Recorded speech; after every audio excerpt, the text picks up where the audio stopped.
Civil sociology classes में आप सभी का स्वागत है। आज हम लोग बात करेंगे कल्चर, संस्कृति किसे कहते हैं। तो हम लोग दिन प्रतिदिन सुनते हैं कि हमारी संस्कृति इसकी इजाज़त नहीं देती है, उनकी संस्कृति इसकी इजाज़त नहीं देती है, हमारे संस्कृति के अनुरूप ये चीज़ नहीं है, हमारे संस्कृति के खिलाफ एक कार्य हो रहा है। ये दिन प्रतिदिन की चर्चाओं में हम लोग इस बात को सुनते रहते हैं। तो आज हम लोग जानेंगे कि संस्कृति किसे कहते हैं। तो जो संस्कृति है यह संस्कार शब्द का रूपांतरित शब्द है।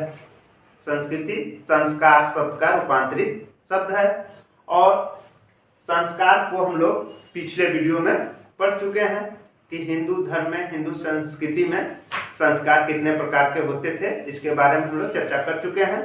तो यहाँ पे हम लोग देखेंगे संस्कृति, कल्चर क्या है कल्चर। तो कल्चर को जानने से पहले हम लोग जानेंगे कि मनुष्य के व्यवहार के कई पक्ष हैं।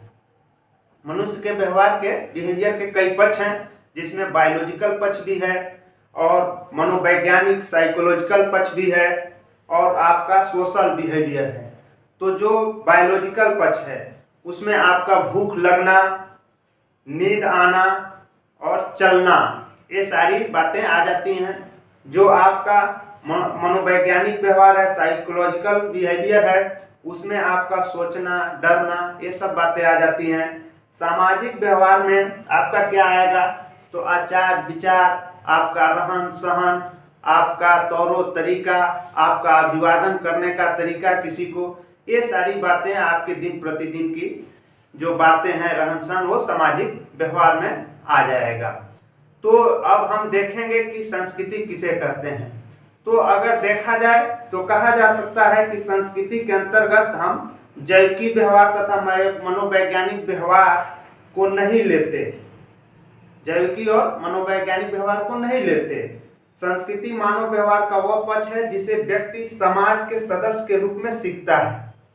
संस्कृति क्या है, तो मानव व्यवहार का वह पक्ष है जिसे व्यक्ति समाज के सदस्य के रूप में सीखता है, जैसे भाषा, वस्त्र, परंपराएं आदि। अगर और आसानी से हम कहें तो कह सकते हैं कि संस्कृति क्या है, तो मनुष्य का सीखा हुआ व्यवहार है। मनुष्य का क्या है, सीखा हुआ व्यवहार है, लर्न बिहेवियर, सीखा हुआ व्यवहार। तो मनुष्य का सीखा हुआ व्यवहार, मनुष्य जो सीखता है तो कैसे सीखेगा, तो एक सामाजिक प्राणी के रूप में व्यक्ति को अपने समाज से जो कुछ प्राप्त होता है, सामाजिक प्राणी के रूप में मनुष्य को अपने समाज से जो कुछ प्राप्त होता है वह उसकी सामाजिक विरासत है। और इसी सामाजिक विरासत को कई विद्वानों ने क्या कहा है, तो संस्कृति कहा है। जो सामाजिक विरासत के रूप में आपको मिला है उसी को कई विद्वानों ने क्या कहा है, संस्कृति कहा है। या आप ऐसे भी कह सकते हैं कि जो हम हैं वो संस्कृति है और जो मेरे पास है वो क्या है, तो सभ्यता है। जो कुछ हम हैं वो हमारी संस्कृति है तथा जो कुछ हमारे पास है वो हमारी सभ्यता है। तो जो कुछ हम हैं का मतलब क्या है, हमारा रहन सहन, हमारा खान पान, हमारा बातचीत करने का तरीका, तौरो तरीका, अभिवादन करने का तौरो तरीका, विधि, प्रथा, परंपरा, विश्वास, कला, ये सब क्या है, संस्कृति। ये सब संस्कृति है। और मेरे पास जो है तो आप मार्कर, आपका ये व्हाइट बोर्ड, कपड़ा, कलम, कापी, जो भी चीजें मनुष्य अपने भौतिक सुख सुविधा के लिए बनाया है वो क्या है, सभ्यता है। तो हम लोग अभी देखेंगे कि संस्कृति के बारे में टायलर के अनुसार, टायलर क्या कह रहे हैं कि संस्कृति में समस्त सीखा हुआ ज्ञान, विश्वास, कला, आचार विचार, विधि, प्रथा, परंपरा, मान्यता, आदत तथा अन्य क्षमताएं जो व्यक्ति किसी समाज के सदस्य होने के नाते अर्जित करता है, सम्मिलित है। टायलर के अनुसार, टायलर कह रहे हैं कि संस्कृति में समस्त सीखा हुआ ज्ञान, विश्वास, कला, आचार विचार, विधि, प्रथा, परंपरा, मान्यता, आदत तथा अन्य क्षमताएं जो व्यक्ति किसी समाज के सदस्य होने के नाते अर्जित करता है, सम्मिलित है। ये टायलर के अनुसार परिभाषा है। मैकाइवर एवं पेज क्या कह रहे हैं, तो मैकाइवर एवं पेज के अनुसार जानेंगे। तो मैकाइवर एवं पेज कह रहे हैं कि हमारे रहने तथा सोचने के तरीकों में, रोज की अंतःक्रियाओं में, कला में, धर्म में, मनोरंजन तथा आमोद प्रमोद में संस्कृति हमारी प्रकृति की अभिव्यक्ति ही है। मैकाइवर एवं पेज क्या कह रहे हैं कि हमारे रहने तथा सोचने के तरीकों में, रोज की अंतःक्रियाओं में, कला में, धर्म में, मनोरंजन तथा आमोद प्रमोद में संस्कृति हमारी प्रकृति की अभिव्यक्ति ही है। ये आपके मैकाइवर एवं पेज कह रहे हैं।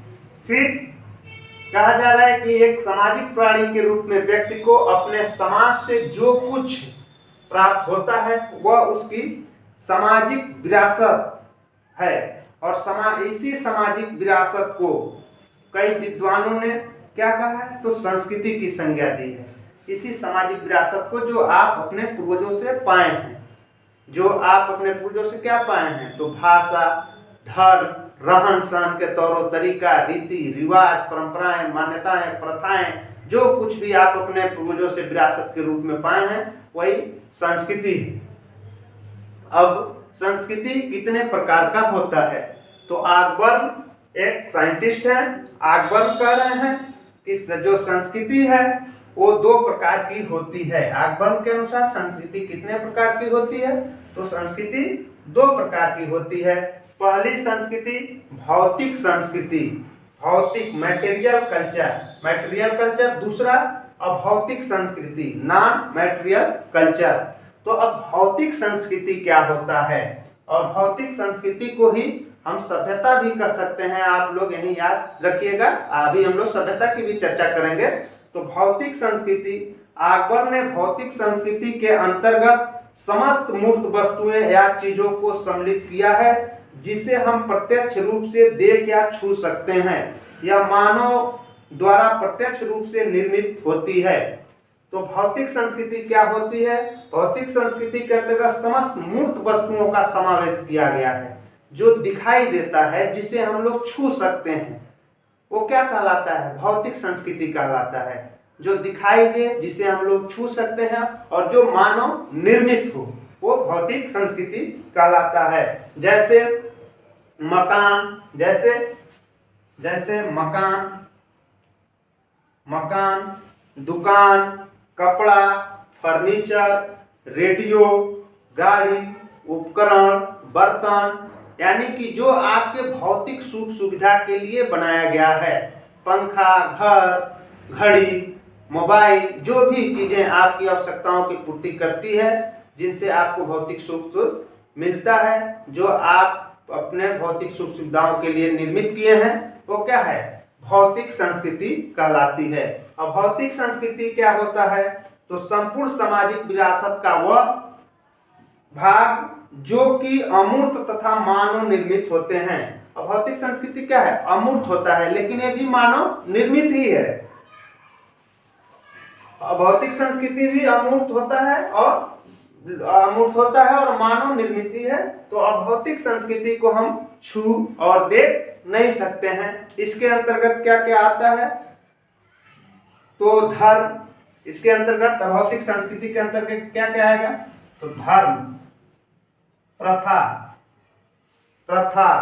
परंपरा, धर्म, प्रथा, परंपरा, आदर्श, रीतियां, जनरीतियां, आदत, मूल्य, साहित्य, ये सारी चीजें, मान्यताएं, परंपराएं, आपका कर्मकांड, संस्कार और आपका अनुष्ठान, ये सारी चीजें किसके अंतर्गत आएगी, तो अभौतिक संस्कृति के अंतर्गत आएंगी। ये 2 तरह की संस्कृतियों की चर्चा अकबर ने किया था, भौतिक संस्कृति और अभौतिक संस्कृति। भौतिक संस्कृति को छू सकते हैं, देख सकते हैं, मानव निर्मित होता है। अभौतिक संस्कृति भी मानव निर्मित ही होता है, लेकिन इसे छुआ और देखा नहीं जाता है। अब हम लोग बात करेंगे कि इसकी क्या क्या विशेषताएं हैं, संस्कृति की क्या क्या विशेषताएं हैं। तो संस्कृति की जो पहली विशेषता है, पहली विशेषता क्या है, यह मानव का सीखा हुआ व्यवहार है।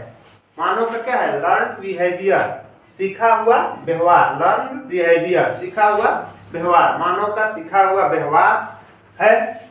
दूसरा क्या है, मानव निर्मित है। संस्कृति क्या है, अभी मैंने बताया आपको, तो मानव निर्मित है।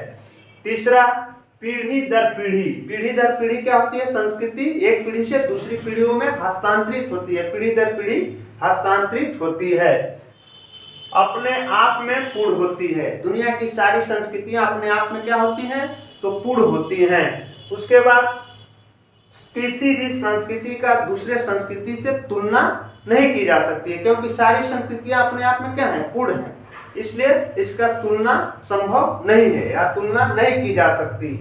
ठीक है, हीन या श्रेष्ठ नहीं, कोई भी संस्कृति हीन या श्रेष्ठ नहीं होती है, सब संस्कृति अपने आप में पूर्ण होती है।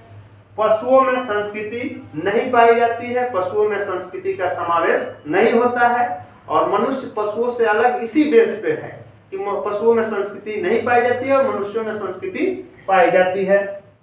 सीखी या ग्रहण की जाती है, संस्कृति क्या है, सीखी या ग्रहण की जाती है, या तो सीखी जाती है या आप इसको सामाजिक विरासत के रूप में ग्रहण करते हैं। तो संस्कृति सीखी या ग्रहण की जा सकती है।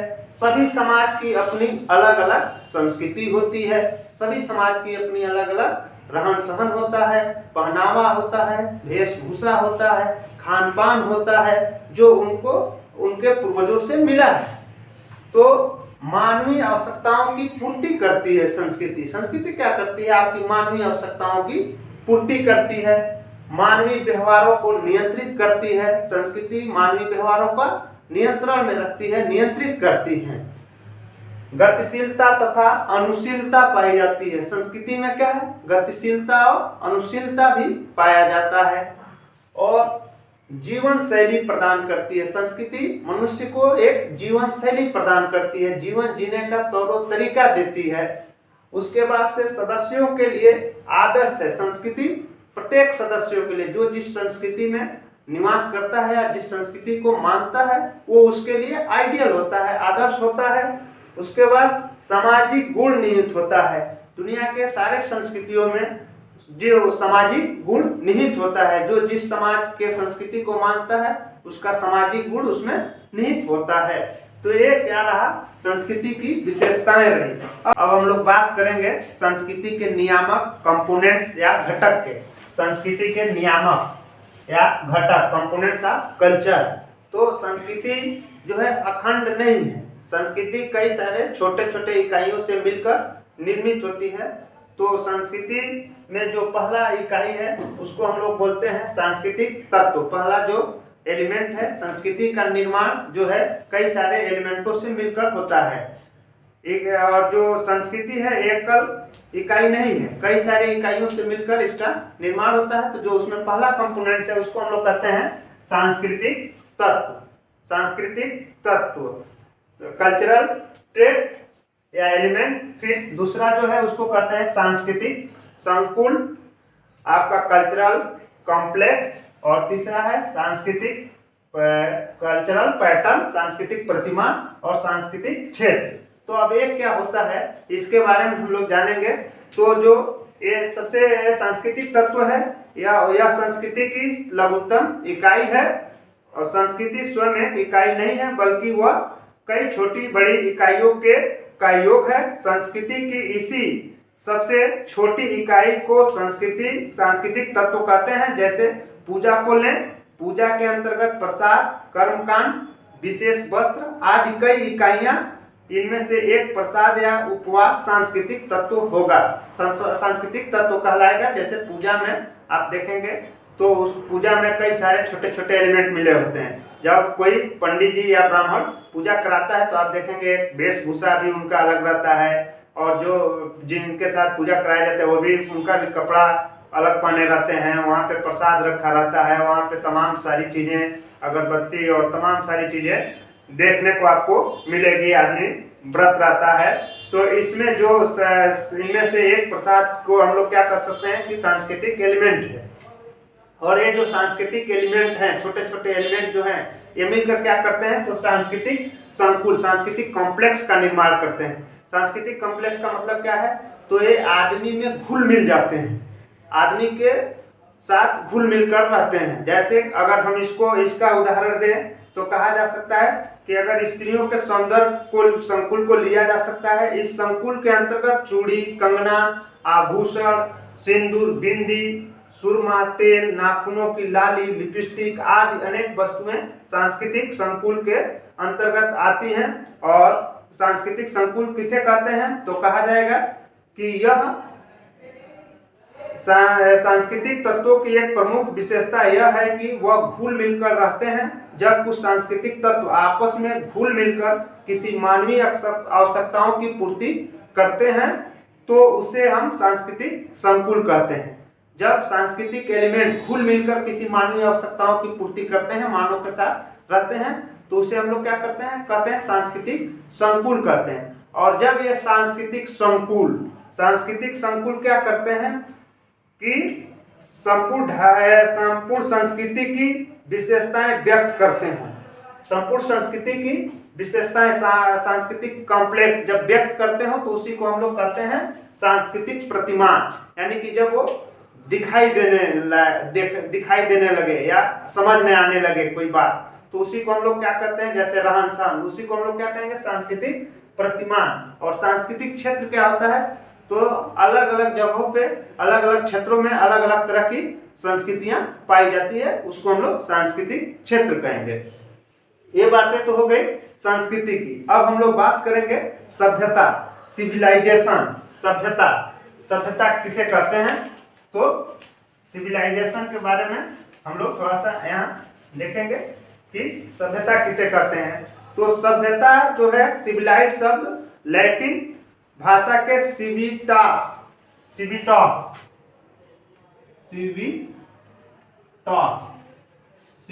लैटिन भाषा के सिविटास से निकला है, जिसका अर्थ है नगर या निवासी। जिसका अर्थ क्या है, नगर या निवासी।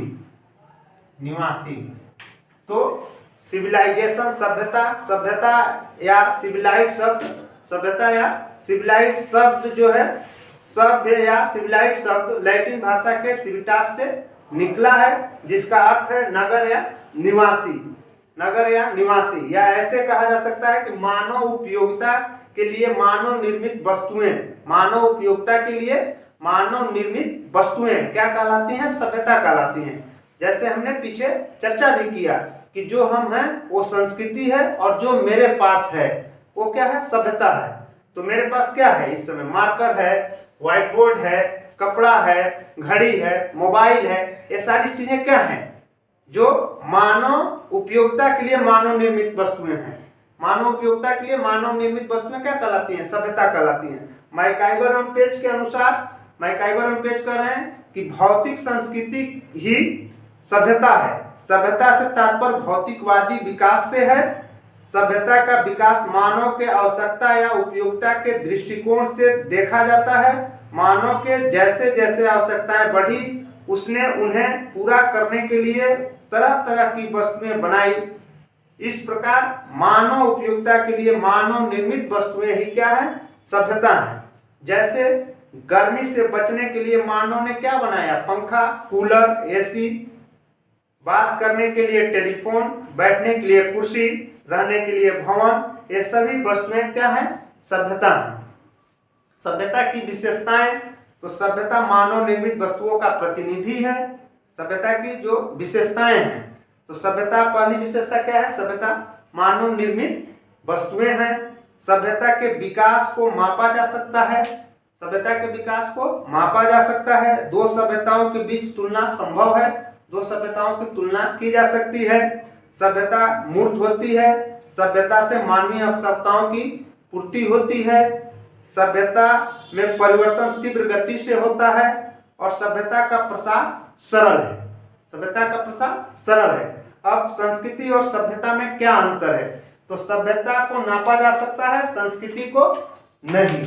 सभ्यता को नापा जा सकता है, संस्कृति को नहीं। सभ्यता साधन है और संस्कृति साध्य है। सभ्यता निरंतर आगे बढ़ती है पर संस्कृति नहीं। सभ्यता को अपरिवर्तित रूप में ग्रहण करना होता है, परंतु संस्कृति में परिवर्तन किया जाता है। सभ्यता एक स्थान से दूसरे स्थान को बिना प्रयत्न के फैलती है, पर संस्कृति नहीं फैल सकती है। तो सभ्यता को आपने क्या देखा, तो सभ्यता का फैलाव तेजी से होता है, ठीक है, और अपने आप भी हो जाता है, लेकिन संस्कृति का फैलाव नहीं हो सकता है। तो ये सभ्यता और संस्कृति में अंतर रहा, इसको हम लोगों ने यहाँ देखा। थोड़ा सा इसी में हम लोग और आगे बात करेंगे कि पर्सनालिटी किसे कहेंगे, व्यक्तित्व किसे कहेंगे, ये भी आपके इस चैप्टर में है। तो व्यक्तित्व किसे कहेंगे, तो शाब्दिक रूप से पर्सनालिटी अथवा व्यक्तित्व शब्द को लैटिन शब्द पर्सोना से संबंधित माना जाता है। लैटिन के पर्सोना शब्द की उत्पत्ति ग्रीक शब्द प्रोस्पोन से हुई है, जिसका अर्थ आकृति अथवा चेहरे के भाव से है। इससे स्पष्ट है कि आरंभ में व्यक्तित्व का अर्थ प्रमुख रूप से व्यक्ति की शारीरिक संरचना से लगाया जाता था, लेकिन सामाजिक ज्ञान में वृद्धि होने के साथ ही यह महसूस किया जाने लगा कि व्यक्ति की आकृति नहीं बल्कि उसके सांस्कृतिक और सामाजिक गुण ही उसके व्यक्तित्व का निर्माण करते हैं। व्यक्ति के आकृति नहीं बल्कि उसके सामाजिक और सांस्कृतिक गुण ही व्यक्तित्व का निर्माण करते हैं। वास्तव में मानव के पास व्यक्तित्व नहीं होता, वह स्वयं एक व्यक्तित्व है। किंग्सले डेविस क्या कर रहे हैं कि व्यक्तित्व एक मानसिक घटना है, यह न तो केवल सावयवी है और न सामाजिक ही, बल्कि दोनों के मेल जोल से इसका निर्माण होता है।